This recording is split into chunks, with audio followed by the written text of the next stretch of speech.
अरे बढ़ाओ यार आवाज। हाँ हाँ हाँ, कितने लोग मुझसे पहली बार पढ़ रहे? हाँ, मुझसे पहली बार पढ़ने वाले लोग अच्छे करो ना। All the best. चलिए, हेलो, उधर भी गुड।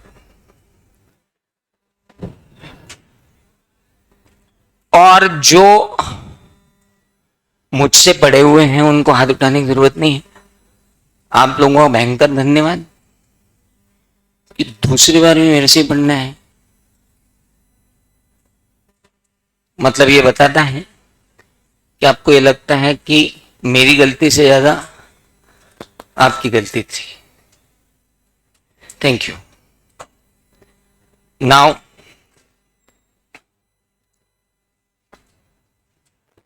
अब संस्कार, ये कैमरे का कुछ कर भाई, फोकस ही नहीं मार रहा हूं।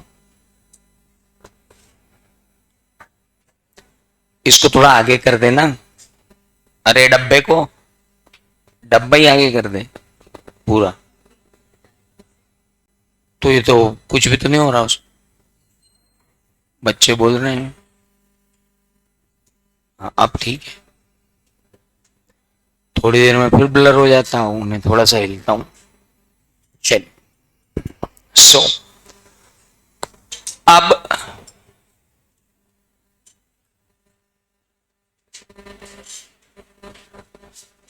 तुम लोग कहां बैठ गए हैं? पास हो गई थी ना? अच्छा, हाँ हाँ, एग्रीगेट में गड़बड़ थी। Good good good good. चल, नहीं मुझे थोड़ा कंफ्यूजन हो गया था क्योंकि चल कोई बात नहीं। हाँ, तो लॉ अब 100 नंबर का है। पहले दुख भरी खबर आप लोगों के, 100 मार्क्स। 60 में जो गुल खिला है अपन ने, अब 100 में खिलाना है। तो जरा हिसाब से मैंने जो बोला अब वही कर लेना, क्योंकि जो मैंने बोला वो आपने नहीं करके देख लिया। करा था तो देखते हैं। कॉपी मंगवाई आपने? आ गई? अच्छा, आएगी। जैसे ही आए मुझे बताना, अपन यहीं डिस्कस करेंगे, यहीं यहीं, और देखेंगे कि कहां। आ जाओ आ जाओ आ जाओ। तू यहां कहां से आ गया? हाँ यार, मैंने कहा डरा रहा है यार, मतलब इंटरमीडिएट का बच्चा फाउंडेशन आ गया, तो मैंने कहा ये क्या हो गया।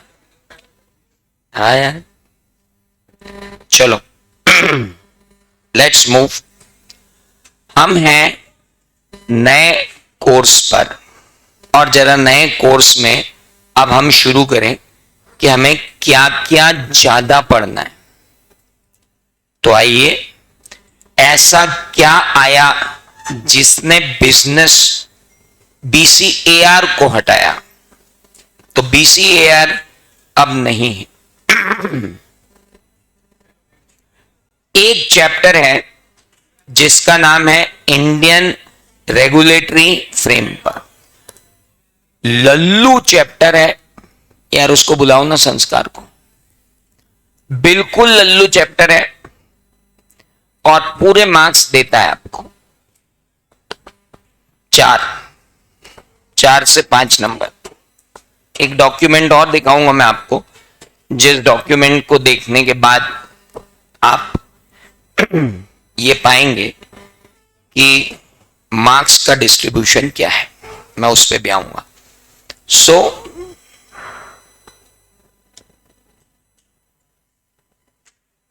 बहुत बढ़िया। उनको मैंने कल बोल के रखा था कि यहां पे कुछ गड़बड़ है भैया। सो चल, नाउ इंडियन रेगुलेटरी फ्रेमवर्क, ये चैप्टर जो है, this chapter is of 16 pages, 16 page का ये चैप्टर है और इसमें सिर्फ जनरल बातें की गई हैं कि भारत में कानून क्या है और कैसे चलता है। इससे अपने को 4 से 5 नंबर की इनकम हो सकती है। तो अपने को ये 4-5 नंबर तो वैसे ही ग्रैब करने। इसके बाद शुरू होता है Indian contract act 1872। Indian contract act 1872 जो चालू होता है, तो पहले अपने पास 6 चैप्टर थे और कहां जाके रुक जाते थे? कॉन्टिजेंट एंड कॉसी कॉन्ट्रैक्ट पे। अब इन्होंने 3 कॉन्ट्रैक्ट और बढ़ा दिए, that is contract of indemnity guarantee, contract of bailment and plays and contract of agency. यार बेटा ये कैमरा बदलो यार, नहीं चल रहा है और ये रिकॉर्डिंग तो नई बैच की रिकॉर्डिंग है, अब इसको तो मैं कॉम्प्रोमाइज नहीं कर सकता, है ना। उसको बोलो आज ही ये कैमरा चेंज चाहिए मेरे को नाउ। तो कितने चैप्टर बढ़ गए? 3 और एक वो 4, ठीक है। इसके अलावा क्या बड़ा सर, अभी देख लेते हैं, रुको 2 मिनट। देखो सेल ऑफ गुड्स एक्ट तो पहले ही पूरा था, तो उसमें क्या बढ़ाएगा? पार्टनरशिप पहले ही पूरा था, उसमें क्या बढ़ाएगा? एलएलपी जितना था कम हो गया, बधाइयां। बहुत सारी चीजें उड़ा दी एलएलपी में से, बहुत सारी चीजें उड़ा दी एलएलपी में से। मतलब अपन जो पढ़ते थे ना एडमिशन ये वो हटा ही दिया उन्होंने, तो कुल जमा 5, 6, 8 पेज रह गए एलएलपी में। तो एलएलपी तो बहुत ही कम हो गया। अब आप देखो तो 26 पेज का ही रह गया। एलएलपी में से बहुत सारी चीजें गायब कर दी उन्होंने, तो अच्छा हुआ, चलो बढ़िया। जो फालतू की चीजें थी वो गायब हो गई। LLP is there but reduced. लेकिन companies act same to same है। कंपनीज एक्ट में कोई चेंज नहीं आया है, there is no change under companies act also. Companies act में भी कोई चेंज नहीं है। अब बचा कौन? नया नेगोशिएबल इंस्ट्रूमेंट एक्ट। 33 पेज का एक चैप्टर और है। बड़ा हाफ हार्टेडली ये चैप्टर डाला गया है, मतलब पूरा तो है ही नहीं। मतलब जो इंटरमीडिएट में जिस लेवल पर जाकर के नेगोशिएबल इंस्ट्रूमेंट था वो उस लेवल पर फाउंडेशन में नहीं है, माइल्ड लेवल पर है, लेकिन बहुत हेडेक वाला काम है। मतलब अब तक अपन बोलते थे कि sale of goods act is toughest, अब हम बोलेंगे negotiable instrument act is toughest. अब चूंकि मैंने टफेस्ट बोल दिया है तो पूरा जमाना इसको इजी बोलेगा, ये भी मेरे को मालूम है, जबकि ये इजी नहीं है। बोला तो ये भी गया था कि सीए भी बहुत इजी है और आपने देख लिया, और मैं पहले दिन से बोल रहा था कि it is not at all easy. तो नेगोशिएबल इंस्ट्रूमेंट एक्ट जो है ये भी अपने आप में एक और टफ सब्जेक्ट है। Got it? हाँ। अब इस माइंडसेट से, जिस माइंडसेट से आप यहां बैठे हो, उससे तो फाउंडेशन निकलेगा नहीं, क्योंकि अभी तक आप उस विषाद से बाहर नहीं आ पाए हो जो आपको हुआ है रिजल्ट का। तो देखो, तुम जिस मूड में भी चल रहे हो, इस मूड में तुम अपने आप को लाए हो। क्यों लाए हो? मैं 5 मिनट आपके माइंडसेट को वापस रीसेट कर दूं, उसके बाद पढ़ाना चालू करूंगा, क्योंकि इस माइंडसेट से तो ना हो पाएगा। ये माइंडसेट में एक रोष है, एक क्रोध है, एक कहना चाहिए चिढ़ है कि हमें फेल कैसे कर दिया है। वो हमारे पास वाला क्या आता था, उसको वहां बैठा है और हम यहां बैठे हैं, तो तेरे पास वाला 3 घंटे में सही लिखाया, तो नहीं लिख पाया। तुम लोग यहाँ इसलिए नहीं बैठे हो कि किसने 6 महीने कितनी मेहनत की, तुम यहाँ इसलिए बैठे हो कि किसने 3 घंटे में क्या किया। तुम्हारे पिछले 8 महीने की मेहनत का नतीजा नहीं था वो 3 घंटे में तुमने जो लिखा उसका नतीजा था। वो भाई सही लिखा है, तुम गलत लिखा है। और गलत हो ही नहीं सकते हम। हाँ, कॉपी मंगाएंगे, कुछ भी कर लो तुम, ये रिजल्ट नहीं बदलेगा, है ना। रोने से, माथा पटकने से, इंस्टीट्यूट को गाली देने से, जो पास हो गए उनको कोसने से कुछ भी नहीं होगा। आप ये मान लो कि अपने पास अभी अपना टाइम नहीं आया था, अब अपना टाइम आएगा, अगले 3 महीने में आ जाएगा। अब थोड़ा सा इस लेवल को तोड़ के नीचे उतरते हैं, है ना। अब अपन कंसंट्रेट करते हैं वहां कि यहां बैठे मैक्सिमम बच्चे लॉ में फेल है, और कोई सब्जेक्ट है ही नहीं फेल कराने वाला। मैं तो पहले दिन से बोल रहा था, तो तुम मान ही नहीं रहे थे, और पहले बहुत ही सीधा कराया। तो अब तो लगता है, लगने और होने में अंतर है। और अब मत गिन, सब यही है, अपने ही वाले वापस आ गए, तो तू कहां टेंशन ले रहा है यार भाई, इसको अलग है। अरे नहीं डाली तो डाल देंगे यार, कहीं नहीं जाएंगे, सब यही आएंगे, मत टेंशन ले। अच्छा, ओह, हाँ चलो। तो नाउ इंपॉर्टेंट इज अब उस चीज से बाहर आ जाओ, है ना। अब आप जितने भी लॉ में गायब हुए हो, मतलब कितने लोग लॉ में गए, पहले हाथ ऊंचे करो। उल्टा पूछूं, कौन कौन लॉ में फेल नहीं है और फिर भी यहाँ बैठा है दूसरे सब्जेक्ट के कारण, कोई बात नहीं।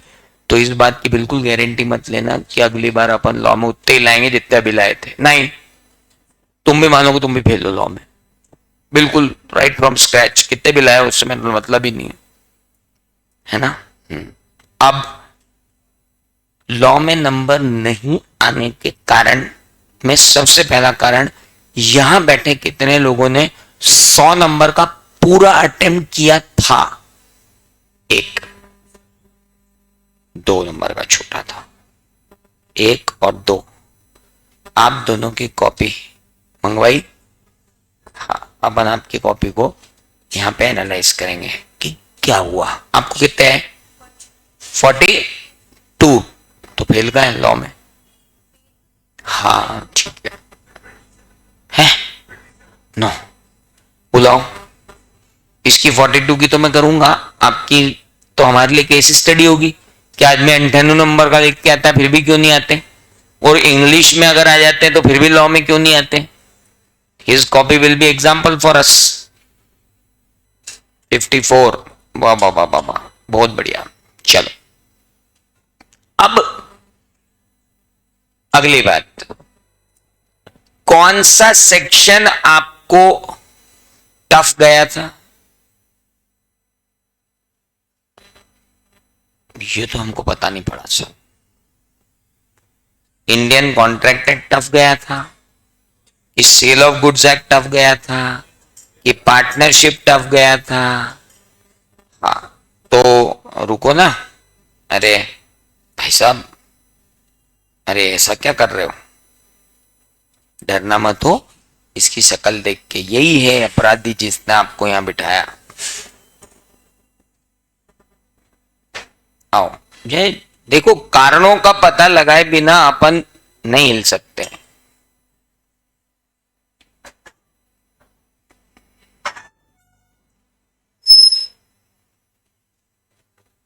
दिसंबर 23, आओ एक बात बताओ, ये टॉपिक कितने लोग छोड़ के गए थे। ईमानदार देखो, आज कोई झूठ नहीं बोल सकता है, आज कोई झूठ नहीं बोल सकता। आज अगर झूठ बोला तो फिर पास नहीं हो पाओगे। आज क्यों छोड़ के गए,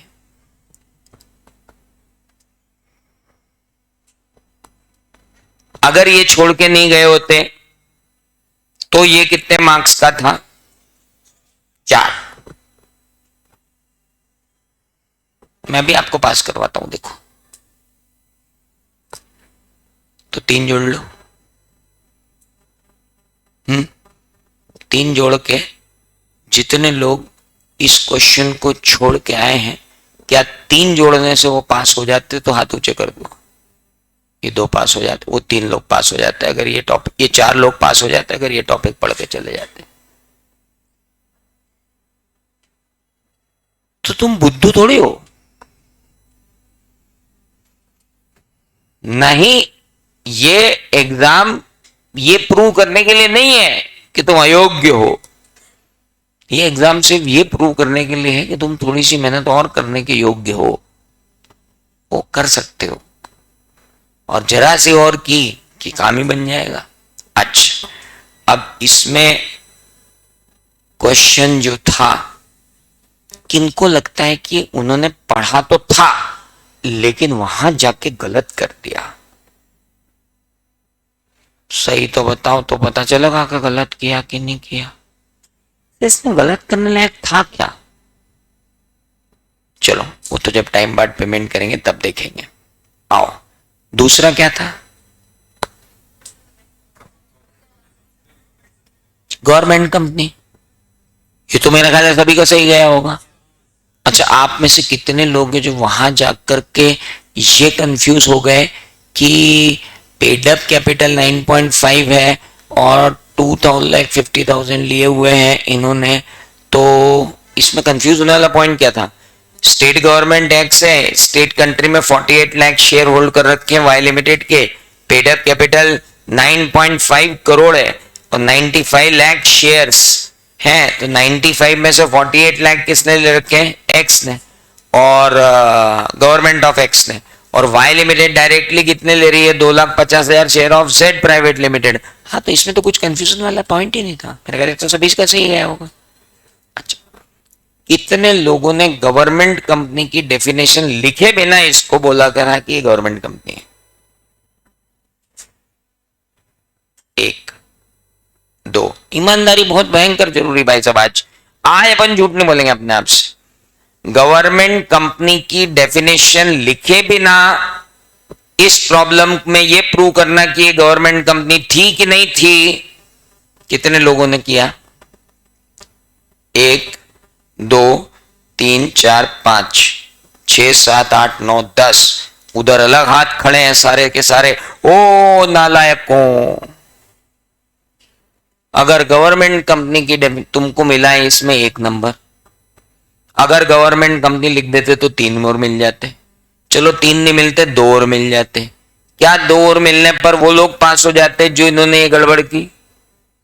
एक पास हो जाता, दूसरा भी पास हो जाता और इधर भी पास हो जाते। समझ में आया? आज क्या आपने गवर्नमेंट कंपनी की डेफिनेशन नहीं आती थी तो फिर क्यों नहीं लिखा अपन ने? ऐसे मूड नहीं था हमारा, हमको लगा और क्या लिखना, हम लिखो। पागलपन नहीं। या तो फिर आप ये बोल सकते हो कि सर आखिरी में मेरे पास टाइम नहीं बचा था इसलिए, है ना? तो टाइम नहीं बचा था तो टाइम पे काम करना पड़ेगा। अपने को अपनी गलती तो मालूम पड़े। साला फेल हो गए, फेल हो गए, रो रहे। अरे यार ठीक है यार भैया, 1 मिनट देख लो, हिसाब से लगा लो। वो गवर्नमेंट कंपनी डेफिनेशन लिख के आया, वो एप्रोप्रिएशन ऑफ पेमेंट का प्रॉब्लम करके आया, इसलिए वो वहां बैठा है। तू यहाँ बैठा है, अगली बार तू भी कर देना, तू भी वहां बैठ जाएगा, खत्म हुई बात। इंप्लाइड वारंटीज, सर मैं 4 लिख के आया था, मैं 3 लिख के आया था। 4 लिखी थी? अच्छा, 3 किसी क्लास में 3 पढ़ाई गई, मैंने 4 पढ़ाई थी, वॉटेवर। ये 3 और 4 वहां जाके मैं ना मतलब कंफ्यूज हो गया, मैं लिख ही नहीं पाया। ऐसा कौन था? ईमानदारी, झूठ नहीं बोलना। 1 2 3 4 5 6 7 इन लोगों ने सोगा को बोला था कि सोगा तो अपना थोड़ा कमजोर रहेगा तो भी चलेगा, क्योंकि मैंने बाकी में तो एकदम मेहनत कर ली है। और पहले दिन मैंने बोला था कि तुम्हारे प्राण हर लेगा सोगा, पर उसने नहीं हरे। वो तो सड़ा सा क्वेश्चन पूछ के बैठा हुआ है कि इम्प्लाइड वारंटी क्या होती। 4 इम्प्लाइड वारंटी थी। पहले इम्प्लाइड वारंटी जो थी वो क्या थी, यार छोड़ो, अभी पूछूंगा, अभी गड़बड़ हो जाएगी। पहली इम्प्लाइड वारंटी क्या थी, अनइनकम्बरेंस की, quiet position, unencumbrance, disclosure of dangerous nature of goods and custom of trade. चारों को बार में छोटा छोटा फेंक के आना था, फेंक के आते 4 नंबर मिलते, यहां निपट गए अपन।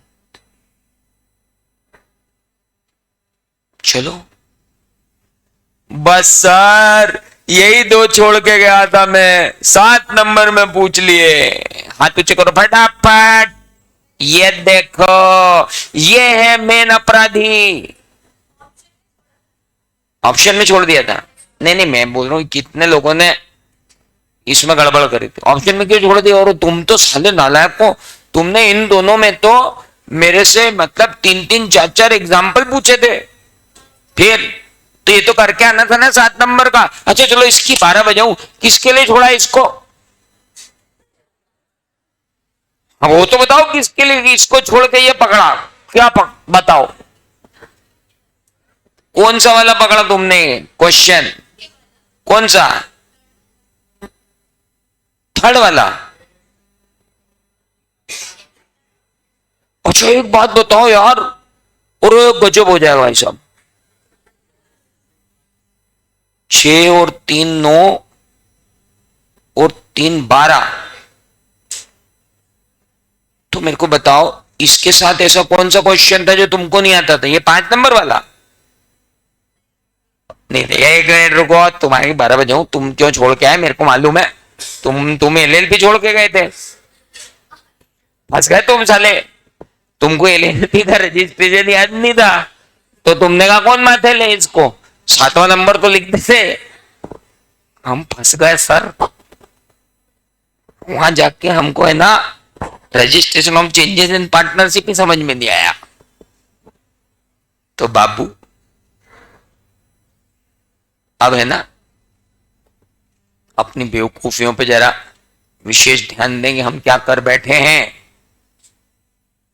एक सड़ा सा एलएलपी का स्लाइड, घटिया सा, जिसमें नाम में चेंज हो, एड्रेस में चेंज हो, तो कंपनी को, फर्म को अपने को 15 दिन में बताना पड़ता है। फिर फर्म रजिस्ट्रार को बताती है, और किसी पार्टनर को जाना हो ना, उसको लगे कि साले ये नहीं बताएंगे तो मैं ही बता दूं, फिर वही बता देता है। कैसे कर रहे हो यार? और पर सर क्या कॉन्फिडेंस नहीं, तो तुमने कितनी बड़ी बेवकूफी की मालूम? ये 7 नंबर के अंदर तुमको इतना इतना सा लिखना था, कोई पूरे ग्रह पे किसी बुक में इससे ज्यादा नहीं लिखा हुआ है। ट्रैफिकिंग इन पब्लिक ऑफिस और स्टिफलिंग प्रोसिक्यूशन, तो तुमसे कोई क्या पूछ लेता। और एक पैराग्राफ तुम्हारा 5 नंबर का ये हो जाता, इतना बड़ा पैराग्राफ था वो। कुल जमा 2 पेज में तुम ये पूरे 7 और 5 12 नंबर ला सकते थे। इसकी बजाय तुमको एक गलती की सजा, रजिस्ट्रेशन की सजा कहां मिली? जहां 6 नंबर का बल्लम, फिर 3 नंबर का बल्लम, फिर 3 नंबर का बल्लम, और क्वेश्चन ही बल्लम, और नंबर 3।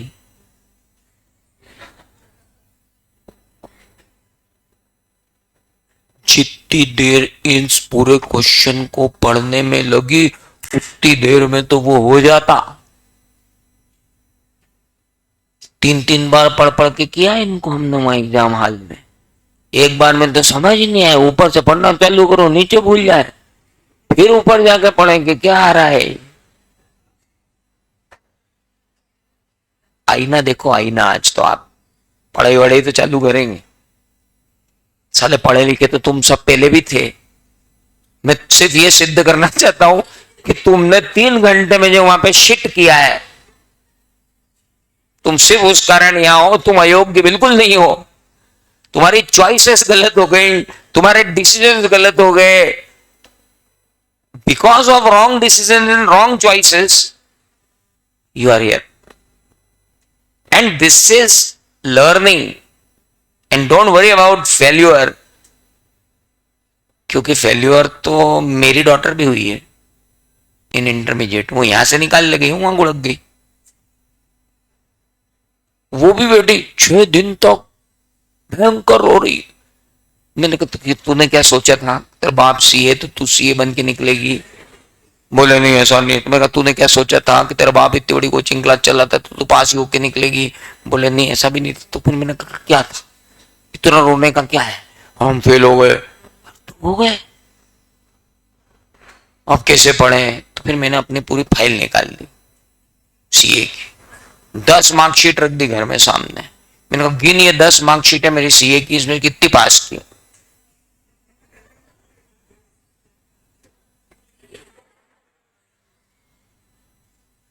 पूरे सीए में 10 प्रयास में से तुम में बहुत सारे रैंक होल्डर्स हैं, लेकिन अपने गलत डिसीजन के कारण तुम गड़बड़ हो गए हो। यार 1 मिनट, विराट कोहली एक एक पर्टिकुलर इनिंग में 0 पे आउट हो जाता है तब will he become a bad batsman? तो वाई?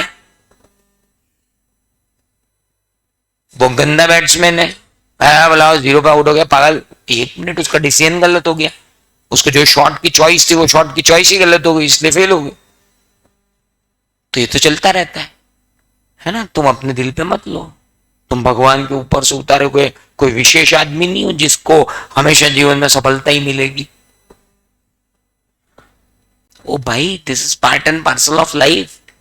तुम्हारा तो जीवन इन स्कूलों ने बर्बाद किया है, सालों ने, जो तुमको पास कर करके आया था। हम तो मार सब टेस्ट में फेल करके स्केल से मारते थे साला यार। मतलब इतना ह्यूमिलिएट करते थे बीच क्लास में उठा के कि हमको ह्यूमिलिएशन कुछ लगता ही नहीं। आज बीच पब्लिक में मेरे को कोई कुछ भी बोल दे, मैं I am very strong because of my teachers, because they were so humiliating at that time. Beach class में बेंच पे खड़ा हो जाओ, कान पकड़ के खड़ा हो जाओ, स्केल लेके मारते थे अगर नहीं करते थे तो वहां से हमारी आदत पड़ गई थी कि हमको किसी को कोई फर्क नहीं पड़ता। आप लोग सब सॉफ्ट आइज हो, टीचर जरा सा कोई डांट दे तो माँ बाप पहुंच जाते हैं, तो ऐसे कैसे डांट दिया हमारे बच्चे को, ये बच्चा अलग उंगली दिखाता, मैं अपने बाप की नहीं सुनता तुम्हारी क्यों सुनूंगा? अबे पागल आदमी, क्या हो गया ये? कोई बात नहीं, सीए में आओगे आप बहुत अच्छे इंसान बन जाओगे, आपको असफलताएं स्वीकार करना आएगा और आपको ये गुमान कभी नहीं होगा जिंदगी में कि मैं ही हूं सब कुछ। सीए होते हैं, सीए को सब मालूम होता है, सारा काम काम गोता खा जाते हैं अपन। तो दैट्स बैड चॉइसेस, ये प्रूव हो गया। गलत चॉइस थी अपनी, ये चूज करना। एक तो टाइम बिगड़ गया उसमें, अपना एनर्जी अलग वेस्ट हो गई, लिखा अलग, और कौन सा पन्ना बढ़िया लिख लिया होगा। और आज से एक गांठ बांध लो, थ्योरेटिकल क्वेश्चन पेपर में अगर 2 के बजाय 4 करना पड़े तो 2 ही करना, क्योंकि 2 में भी आधे आएंगे और 4 में भी आधे आएंगे। जब आधे ही मिलना है तो 4 क्यों लिखना? पागल है क्या? हेलो। और 2 इजी हो तो फिर 4 आए, और 4 अगर मान लो इजी है और वो 2 टफ है, देन विल गो फॉर 4। ऐसा नहीं है कि मैंने बोल दिया, पर ये चॉइस हमारी गलत हो गई। स्टिफलिंग प्रोसिक्यूशन बहुत इजी था, दूसरा भी बहुत इजी था, तीसरा तो महा इजी था, पर वो पढ़ के नहीं गए ना, रजिस्ट्रेशन होगी। और हर बार जो नहीं पढ़ा हुआ होगा ना तुम्हारा, वो इसी तरीके से तुमको फंसाएगा। तुम बोलते ना आ रहा था ठीक है ना यार, 5 नंबर का छोड़, वो 5 नंबर का तुम्हारी जान ले लेगा। ये देखो तुमको फंसा दिया उस क्वेश्चन में, तुम इसीलिए नहीं कर पाया, वो यहां बैठा हर आदमी इसी चक्कर में रह गया। तो भाई साहब यहां तो गड़बड़ हो गई थी, और इसके कारण इसने अपने को निपटा दिया। अगर हमने ये चॉइस किया तो इसकी बराबर इसने नंबर क्यों नहीं दिए? अगला क्वेश्चन ये था, describe the rule regarding partners implied authority to bind the firm by his act. Sorry, तो बढ़िया लिख के आए थे, explain the situation when partner has no implied authority to bind the firm. बाबू इसमें डिस्क्राइब सेकंड करना था, अपन डिस्क्राइब फर्स्ट करके आ गए।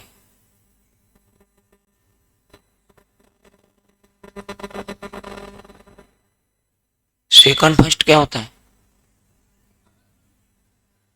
कदरो तुम्हारी कॉपी में मैंने इम्प्लाइड अथॉरिटी लिखी थी तुमको, है ना, माल बेचना, माल खरीदना, पैसे लाना, पैसे देना, ये करना, बोरोइंग करना, ये करना, तुम वो लिखा है। उसने वो पूछा ही नहीं। उसने क्या पूछा? प्रॉपर्टी नहीं खरीद सकते, प्रॉपर्टी नहीं बेच सकते हैं, फर्म के नाम पे बैंक अकाउंट नहीं खोल सकते। क्या बिट्टो, गलत है ना? तो भाई अब हाथ ऊंचे कर दो जितने लोगों ने ये महान कार्य करके आए वहां पे, बिल्कुल बेशरम हो जाओ। ये देखो, we are not failed due to our less hard work, we are just failed to due to our decisions at those 3 hours। हम हमारे डिसीजन के कारण फेल हो गए। इस क्वेश्चन को हमने ढंग से पढ़ा ही नहीं। ओ implied authority, implied authority, implied authority आ गई और खुश हो गए, अरे बोला छाप देंगे। अरे तिलक लगा दिया उनने, छाप तिलक हो गया तुम्हारा। चले आगे। So you are not failed due to your less hard work, you are just failed because of your wrong choices, wrong decisions at exam. इसलिए अगली बार 3 घंटे में जो डिसीजन ले रहे हो वो तुम्हारे 6 महीने की मेहनत की ऐसी तेजी कर देंगे। पर ये लेसन जिसको ज्यादा जल्दी मिल जाए उतना अच्छा, और तुमको तुम्हारे पहले ही चरण में मिल गया तो बहुत अच्छा। अब आगे तक तुम बिल्कुल अपनी तैयारी पे ऐसे कॉन्फिडेंट नहीं रहोगे। तुम अपनी तैयारी पे तो कॉन्फिडेंट रहोगे, लेकिन तुमको और ज्यादा कॉन्फिडेंस चाहिएगा कब? 3 घंटों। तो वो मेंटल हमको डिसाइड करना है। अच्छा है, ठीक है, कोई बात नहीं। और आप चिंता मत करो, ये जितने यहां से गए आगे, है ना, इनमें से 30% आपके साथ आएंगे आगे सेम एग्जाम में। ऐसा मत बोलो सर, उनको तो पास होने दो। 30% वापस आएंगे, 70% होंगे। और जो 70% आगे निकल जाएंगे उनमें से भी फिर 30% लौट के तुम्हारे साथ आ जाएंगे, क्योंकि फाइनल भी एक बार में उन्हें निकालना वो अलग बात। और हो सकता है कि आज जो पास हो गया वो इंटर 2 बार देके निकल ले और तुम सीए बन जाओ।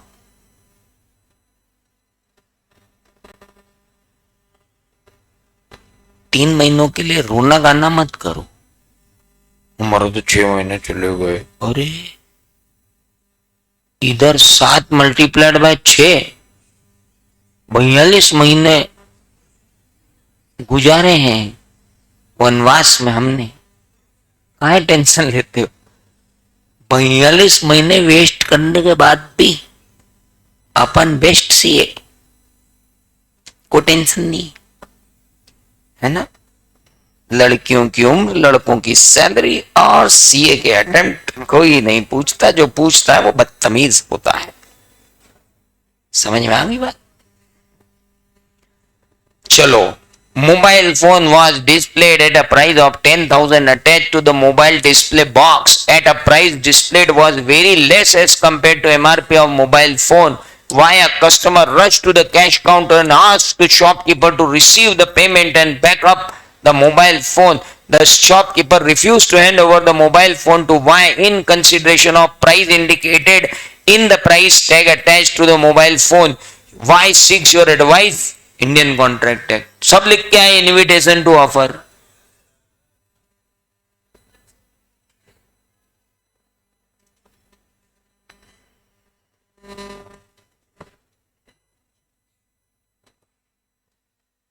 तो सबको नंबर मिले होंगे।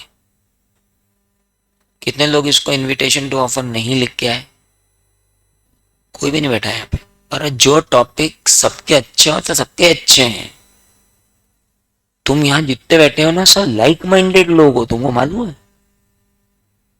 तुम सब वो लोग हो जिन्होंने इजी टॉपिक तो घोट के रखे थे और सब सही लिख के आए हैं। इसमें सबको 2-2 नंबर मिले होंगे। एक एक नंबर तो सगुन का काटते, तो 3 में से 2-2 सबको मिले। अब किसी ने यही नहीं लिखा हो कि invitation to offer is different from offer, and offer के बाद रिस्पांस देने में डिपेंड करेगा कि क्या है और क्या नहीं है, उतना नहीं लिखा होगा तो 1 नंबर देगा। बाकी अब देख लो, न इधर न इधर, कोई गलत करके नहीं आया है इसको। तो मैंने आपको जब एग्जाम में जा रहे थे तब भी बोला था कि कुछ क्वेश्चन ऐसे होते हैं जो सबको पास करने के लिए होते हैं, वो ये रहा। नेक्स्ट, रेडीमेड गारमेंट की शॉप में शिमला में एंटर किया contract with J readymade garment Jaipur, supply करो SML 3 साइज के। ओ कर देंगे। हाउएवर 1 मई को टी रेडीमेड गारमेंट वाले ने Shimla inform J readymade garment Jaipur that firm is not willing to supply the shirts at the above rate due to rise of the prices in raw material. बढ़िया, लोगों ने नीचे की 2 लाइन पढ़े बिना ही ये डिसीजन ले लिया था कि ये तो सेल्स मिक्स का क्वेश्चन है और मिक्स्ड क्वांटिटी हो गई है, जबकि वो क्वेश्चन वो था ही नहीं। वो क्वेश्चन तो इंडियन कॉन्ट्रैक्ट एक्ट का था और उस क्वेश्चन में लिखा हुआ था कि राइज ऑफ प्राइसेस हो गई है, तो the prices for similar shirts have gone up in market to 1000, 1100 and 1200 SML sizes respectively। जब रविजीत सर, खत्री सर को ये मना कर सकते हैं कि मैं माल नहीं भेजूंगा क्योंकि मार्केट में प्राइस बढ़ गई है, और जब मित्तल सर उनको बोल सकते हैं कि तू आज से प्रॉफिट एंड लॉस अकाउंट मत बनाना, प्रॉफिट एंड प्रॉफिट अकाउंट ही बनाना। गधड़ों, तुम्ही को मैंने बताया था commercial impossibility is not at all a commercial impossibility. एक तो वो लिखना था, दूसरा कंसीडरेशन में इनएडिक्वेट consideration can not make the contract void.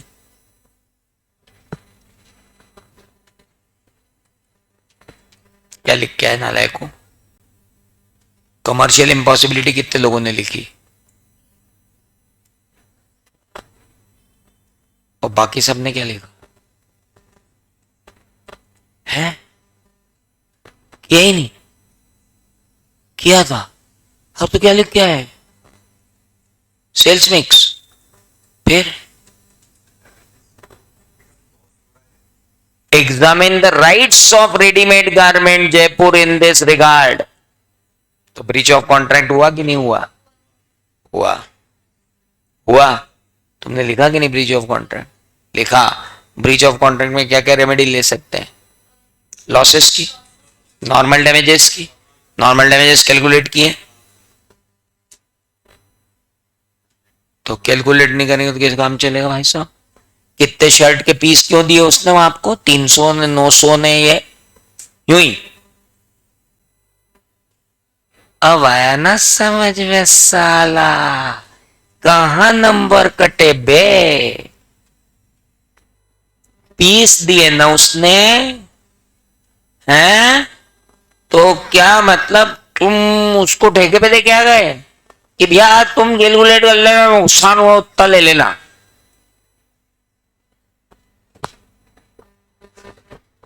कितने पीस मंगाए थे? 300, फिर कितने? 900, फिर कितने? 1000। अब ये अगर मैं मार्केट में लेने जाऊंगा तो जो 900 का था वो 1000 में मिलेगा, जो 1000 का था वो 1100 में मिलेगा, और जो 1100 का था वो 1200 में मिलेगा। तो इन सब के ऊपर मेरा कैलकुलेशन नहीं जाएगा क्या नॉर्मल?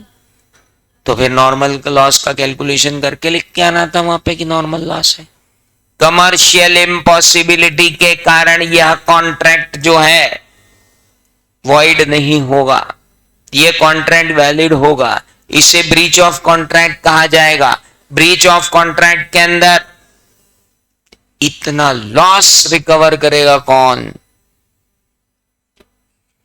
जे, वो जो भी है। अच्छा, क्या अपन सूट फॉर स्पेसिफिक परफॉर्मेंस दे सकते हैं?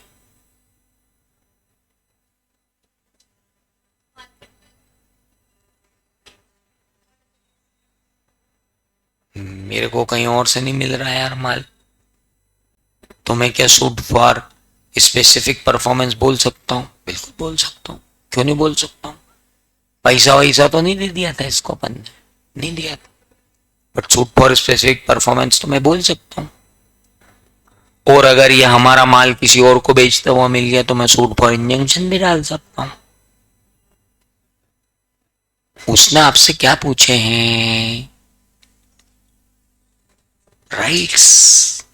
और ब्रीच ऑफ कॉन्ट्रैक्ट के अगेंस्ट में राइट्स का मतलब होता है रेमेडीज,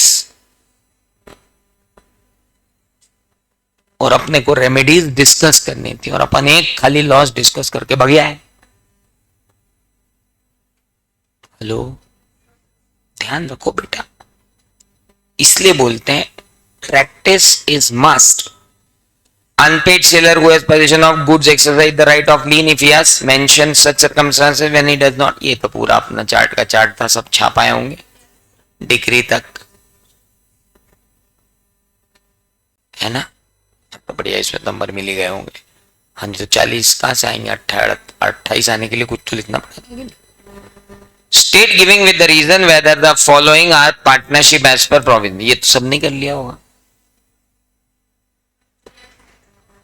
पर सर हम ना अंत तक कंफ्यूज थे कि हम सही करके आए कि नहीं आए। हमने घर आके किताब खोली, फिर देखा कि सही किया कि नहीं किया अपन ने। ऐसा कितने लोगों के साथ हुआ इसमें, इस क्वेश्चन की कंफ्यूज रहे हम कि थे कि नहीं।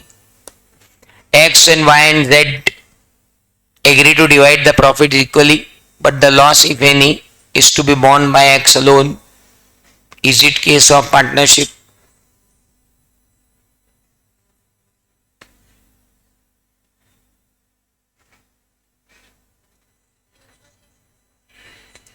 It will be a contract of partnership if this profit is of a business which is run by all or anyone on behalf of all, and there is a mutual agency relationship between them, then it will be partnership, because in partnership there can be some partners only for profit।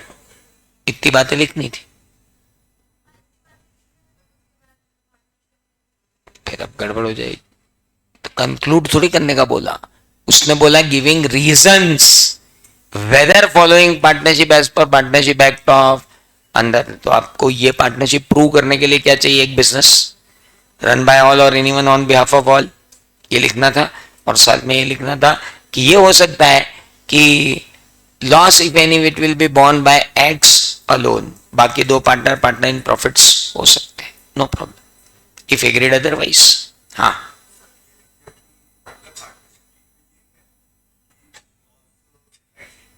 चलेगा ना? हाँ, वो आप जो लिखना हो लिखो, कोई बात नहीं। नहीं, मेरे लिए यहाँ पे क्या चाहिए? इसेंशियल पार्टनरशिप डीड, और डीड में ये मेंशन कि एक्स सिर्फ लॉस बियर करेगा, बाकी दो पार्टनर इन प्रॉफिट ओनली होंगे, तो ही हो पाएगा, नहीं तो नहीं हो पाएगा। Next, x a publisher agrees to publish a book at his own expenses written by Y and to pay Y half of the net profit। X एक पब्लिशर है, एग्री हो गया पब्लिश करने के लिए book at his own expense written by Y and to pay Y half of the net profit। Does this create relationship between X and Y as a partner? They are not mutual agent. Half price is paying as royalty। Hello? Hello? Y is not agent of X. X is not agent of Y. They don't have a business. Business is only of Y, X, not of Y. Hence they are not partners। So simple। कितने लोग इसको partner बता के आए थे? झूठ नहीं बोलना है आज, कोई भी नहीं बोल के आया, बहुत बड़ी बात। ए और बी ने परचेज की एक टी शॉप एंड इनकम। ये तो यार कराया क्वेश्चन था यार, इसमें तो कोई क्या गलत करके आएगा। चलो, X furniture dealer delivered furniture to Y under an agreement of sale. अच्छा, एग्रीमेंट ऑफ सेल है, ठीक है। whereby Y had to pay the price of the furniture in installment। As per the terms of agreement, furniture will become property of Y on payment of last installment Before Y had paid the last installment, he sold furniture to Z, who purchased it in good faith. X brought suit against Z for the recovery of furniture on the ground that Z has no title. Sale of goods act में बताना था non owner का property transfer कर सकता है, और ये एक ऐसा नॉन ऑनर है जिसने एब्सोल्यूट गुड फेथ में हाइपोथिकेटेड गुड्स को खरीद लिया है बिना ये जाने की गड़बड़। तो ये तो एक्सेप्शन है किसका? No one can transfer a better title, but he though he don't have title but he can sell. अगर ये एब्सोल्यूट गुड फेथ है तो हेलो, ये तो सही किया होगा, नहीं किया है तो फिर सही करना था।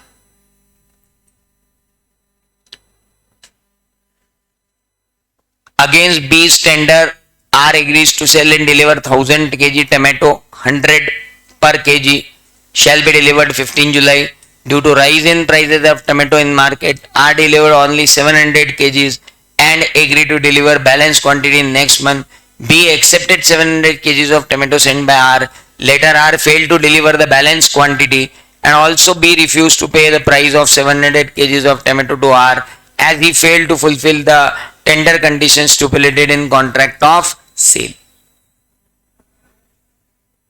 Can B refuse to pay R as per the provisions of short sale? बताया था मैंने आपको।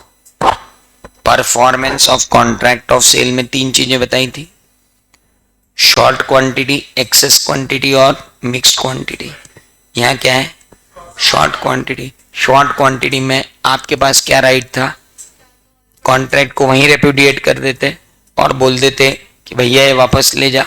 नहीं, पहले बोलते कि सुधार, अगर वो नहीं सुधारता तो आप उसको क्या बोल देते? वापस ले जा। लेकिन आपने ऐसा नहीं बोला, आपने उसको सुधारने का मौका दिया। अब सुधारने का मौका देने के बाद भी उसने नहीं सुधारा तो कितनी क्वांटिटी आपको नहीं आई? 300 केजी। 300 केजी के बराबर का डैमेजेस आप उससे क्लेम कर सकते हो कि 300 केजी अगर आप मार्केट में आज लेने जाओगे तो जो भी डैमेजेस लगेगा वो डैमेजेस आप क्लेम कर सकते हो। लेकिन आप उसके जो 700 केजी आपने रिसीव कर लिए हैं उसका तो कॉन्ट्रैक्ट रेट से आपको पेमेंट करना पड़ेगा। यही लिख के आए होंगे। अरे ये लिखे हैं, अब नहीं लिखा तो फिर आपको मालूम है कि नंबर क्यों नहीं मिले। एक्सप्लेन द, भाई साहब ये तो मतलब कत्ल है, और ये तो कोई भी ऐसा नहीं होगा जिसने नहीं किया होगा। ऑथोराइज कैपिटल क्या लिखना था? ओ, explain the kinds of share capital as per companies act, also explain when capital shall be deemed to be preference capital. तो यहां पे इक्विटी शेयर कैपिटल लिखना था कि प्रेफरेंस शेयर कैपिटल लिखना था कि हमको वो लिखना था authorise capital, paid up capital, क्या लिखना था?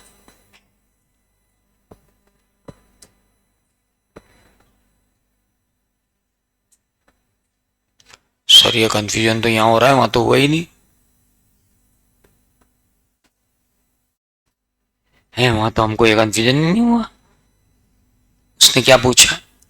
Explain the kinds of share capital as per companies act 2013, also explain when the capital shall be deemed to be preference capital. तो is he talking about equity share capital and preference share capital, और was he talking about authorise share capital, paid up share capital?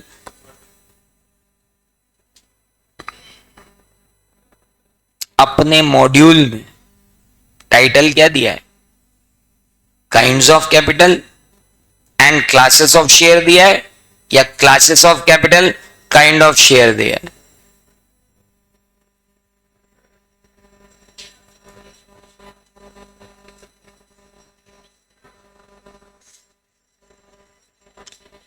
क्या हुआ बाबू, अटक गई गाड़ी? इसलिए बोलता हूं जो मॉड्यूल के अंदर टाइटल दिए उनको जरा ध्यान से पढ़ो। यहीं अटक गई गाड़ी अपनी। Types of share capital, kinds of share थे, kinds of share capital, types of share थे, क्या था? देख रहा भाई हमारा, देखो इक्विटी और प्रेफरेंस शेयर के पहले क्या लिखा था टाइटल में? काइंड्स ऑफ शेयर कैपिटल, है ना। और वो जो ऑथोराइज और वो लिखा था उसके पहले क्या लिखा था? हाँ, तो उसने क्लासिफिकेशन पूछा था कि काइंड, यू, इसको कहते हैं the institute of chartered accountants of India, और इसको कहते हैं सीएफ फाउंडेशन, जो कतई इजी नहीं है, किसी कोने से इजी नहीं है। निपटा गया वो। एग्जाम होने के बाद, रिजल्ट होने के बाद, मॉड्यूल खोलने के बाद ये पता चला कि इसकी किसी गलती क्या करके आए। समझ में आया? तो जहां काइंड लिखा हो पूरे सीए में है, यहां से लेकर वहां तक अपने में यह अकल आ गई है, उधर बैठे वालों को नहीं मालूम। वो भी यही लिख के आए, पर वो दूसरे क्वेश्चन सही करके आए इसलिए वहां बैठे हैं, उनको अभी अकल नहीं आई है। एक आध बार गलती करेंगे आगे जाके तब आएगी। अपन अब जीवन में गलती नहीं करेंगे। अब तो कहीं किसी ने काइंड पूछा तो पहले 2 अंडरलाइन करेंगे, इसकी इसी की तीसरी काइंड है क्या है। इसको कहते हैं ठोकर खाकर ठाकुर बनना। समझ में आया? कितने लोगों को लिख के आए थे ऑथोराइज कैपिटल, जेज कैपिटल, दैट पूरी, इसीलिए आप यहां बैठे हो। क्या लिखना था? अरे वही समझ जाना था जब उसने क्या लिखा था, प्रेफरेंस शेयर कैपिटल समझाओ तो आपके दिमाग में एक बार तो आना चाहिए था ना यार, कि यार ये इसकी 12 बजे जाऊं, इसको ऑथोराइज कैपिटल के बीच में प्रेफरेंस कैपिटल कहां घुसेड़ रहा है। एकदम से आपके दिमाग में आना था कि इसकी 12 बजे कहीं ये प्रेफरेंस शेयर कैपिटल और इक्विटी शेयर कैपिटल तो नहीं पूछ रहा है। पर आपकी गलती नहीं है इसमें, मैं आपकी गलती नहीं मानूंगा। ये तो लेवल है यार, इस लेवल को तो टच नहीं करेंगे तो फिर सीए की एग्जाम क्या, फिर तो बीकॉम हो जाएगा। हेलो, मैं ये नहीं कहूंगा आपको कि बेटा पेपर टफ था इसलिए तुम फेल हो गए, अगली बार फिर मेहनत करेंगे। अब फिर पेपर टफ आ गया तो तू क्या करेगा टीचर?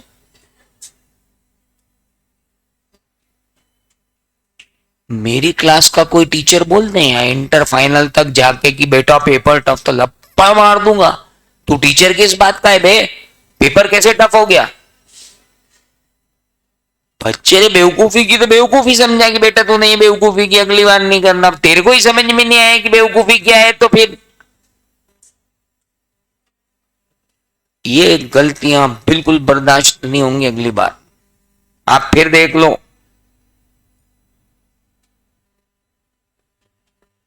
आपने अलग अलग टाइम पे अलग अलग जगह पे महान महान गलतियां की जिनके कारण आप यहां हो। आप इसलिए यहां नहीं हो कि आपने कम पढ़ाई की। माँ बाप को भी समझा देना, और नहीं समझ रहे हो तो मेरे से बात करो ना। कोई के माँ बाप डांट रहे हो, हाँ हमारे बच्चे नहीं पढ़ा, मैं आपको पढ़ाने को बोल दूंगा 4 घंटे, फिर हाँ बैठ के दिखा देना एक बार टेबल कुर्सी पे। फालतू की बात कर रहे हैं, खुद पढ़ो इतने जितने बच्चा पढ़ रहा हमारा यहाँ बैठ के। खुद तो कभी पढ़े नहीं, बट ऑर्डर मारने का कह दो। हेलो, डिसीजन गलत हुए हैं और ये डिसीजन अब सही होना चाहिए वहां पे। चलो, तो एक और कल्प्रिट पकड़ में आया। 2 गलतियां हमसे बहुत बड़ी हो गई। एक तो साला वो 7 और 5 नंबर वाले में इस्तेसी करा ली हमने, और दूसरा ये यहाँ इस्तेसी करा दी। हेलो, बस यही है और क्या है बाकी तो। Step, the rule observe by partner in setting the account. अरे तो रूल तो सब लिख के आए, 3 के 3 लिख के आए। Okay, MTK under companies act, ओहो बिजनेस, ओहो 7 क्या हुआ, नोटिस आरओसी का आ गया। INC 20 है, मैं तो हाथों भूल गए ये क्या था। INC 20 है,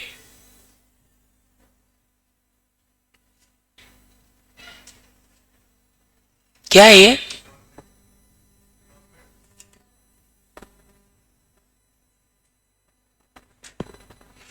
उनको इससे पता लग जाना था कि company has not still started it's business till now, वहीं समझ जाना था कि डोरमेंट कंपनी की बात कर रहा है। और समझ नहीं पाए, फिर एक और डिसीजन गलत हो गया अपना। तो अब कॉन्फिडेंस ले आओ, पढ़ाई तो अपनी जोरदार है, सिर्फ अपन वहां जाके एसटीसी करवा के आए हैं। हेलो, उन 3 घंटों में हमारी जो चॉइसेस रही, उन 3 घंटों में हमारे जो डिसीजंस रहे वो गलत थे।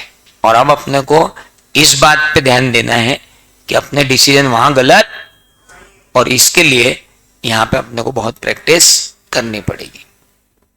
हेलो, है ना?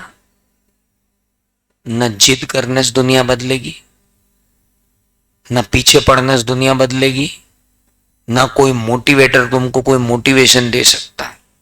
सब बकवास है मोटिवेशन, किसी को कोई मोटिवेट नहीं कर सकता है। सिर्फ आप अपनी जो गलतियां हैं उनको आप सुधार लो, दुनिया में आपको पास होने से कोई नहीं रोक सकता, कोई माई का लाल नहीं रोक सकता। और ये 3 4 5 महीने का टेंशन मत लो, 80 साल की लाइफ में 6 महीने बहुत ज्यादा मैटर नहीं करते हैं, जब तक कि आपकी गर्लफ्रेंड की शादी नहीं होने वाली हो। और अगर ऐसा नहीं है तो आप आराम करें। हेलो, हाँ, कोई बहुत बड़े मैटर की बात नहीं है 6 महीने। हेलो, मैं भी बहुत रोया हूं जब मैं फेल हुआ हूं, है ना? मैंने भी आंसुओं को तालियों में बदला है, आप भी बदल दोगे, कोई बड़ी बात नहीं। लेकिन अगर रोए ही नहीं होंगे तो तालियां किस पे पड़वाओगे? स्टोरी तो होना चाहिए ना जीवन में। Hello, should have a story. Yeah, I got failed and I flunked in foundation and now I am chartered accountant. This is called story. पूरी दुनिया फेल्यूर को सुनना चाहती है दिल लगा के, सक्सेस को सुनने के लिए इतना कोई तैयार नहीं होता। हेलो, नहीं, टेल मी, आज अगर आकाश अंबानी या अनंत अंबानी आके आपको मोटिवेट करना चाहे तो पहली परसेप्शन से प्रभु आप कहाँ आ गए, हम भी आपकी जगह होते तो कुछ ना कुछ कर देते। No, that is the point. So it's a part of your journey, that's a story which you have written. इतिहास में स्वर्ण अक्षरों से लिखा जाएगा कि फाउंडेशन में फेल होने के बाद भी बच्चे ने हार नहीं मानी और वो सीए बना। हेलो, हाँ, तो फालतू बात नहीं सोचना, कल से अपन पढ़ना शुरू करेंगे।